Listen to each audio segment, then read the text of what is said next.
पैदा होने पर माँ बाप की आंखें भर जाया करती थी, लेकिन अब बेटों को सौंपते वक्त भी माँ बाप की रूह कांपने लगी, क्योंकि अब दूल्हा बनकर निकला बेटा कभी कभी कफन में लपट कर लौटेगा।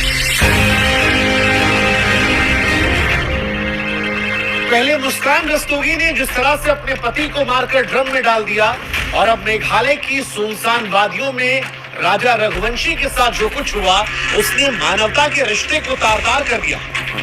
क्योंकि जो कुछ हुआ वो सिर्फ हत्या नहीं थी, वो उस भरोसे की चिता थी जिसे हम और आप शादी का नाम देते। तो ये कातिल कोई बाहर से नहीं आया था, ये कातिल उसी सिंदूर में छुपा था जिसे प्यार का प्रतीक माना गया। राजा की शादी की तैयारियों की तस्वीरें देखकर मन सिहर उठता है। बहन के साथ जो वो ट्रांजिशनल वीडियोस बना रहा है, या पत्नी को जिस तरह सिंदूर लगा रहा है, या जिस तरह से वो मुस्कुरा रहा है, उसे देखकर मन में ये सवाल उठता है कि हे ईश्वर, अब भरोसा किस पे किया जाए? क्योंकि शादी 7 जन्मों के वचन की कहानियां नहीं लगती। ऐसा लगता है कि मौजूदा दौर में शादी एक जुआ है, जहां दांव पर कभी भरोसा कभी जिंदगी हो। अगर आपकी किस्मत अच्छी है तो उस शादी में आपको प्यार मिल जाएगा, और अगर राजा जैसी किस्मत है तो आप अखबार की सुर्खियों में आ जाएंगे, जहां पर छपा होगा पति की हत्या पत्नी की हत्या। शादी 7 फेरों के बंधन से कहीं ज्यादा 7 बार सोचने का फैसला बन गई।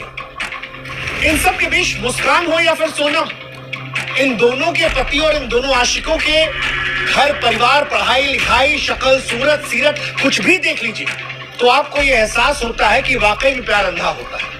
क्योंकि अंधा ना होता तो इस तरह के लड़कों के लिए अपने पतियों को मारा ना जाए, और जिस तरह मारा गया है उसके बाद हमको ये समझ नहीं आ रहा कि इस प्यार को हम क्या नाम दें। इन दोनों को देखने के बाद यकीन होता है कि प्यार न सिर्फ अंधा होता बल्कि बेशरम, बेसुध, बेहया और बेहुदा भी हो सकता है। वरना कौन सी घुट्टी पिलाई जाती है लड़कियों को कि एक पढ़ा लिखा, कमाऊ, सलीकेदार पति छोड़कर ऐसे फटीचर और छपरी लोगों को वो गले लगाती है और इनके लिए अपने पतियों को मार डालती है। मुस्कान हो या सोनम, आप इनके लड़कों के चैन पर मत जाइएगा, आप जाइए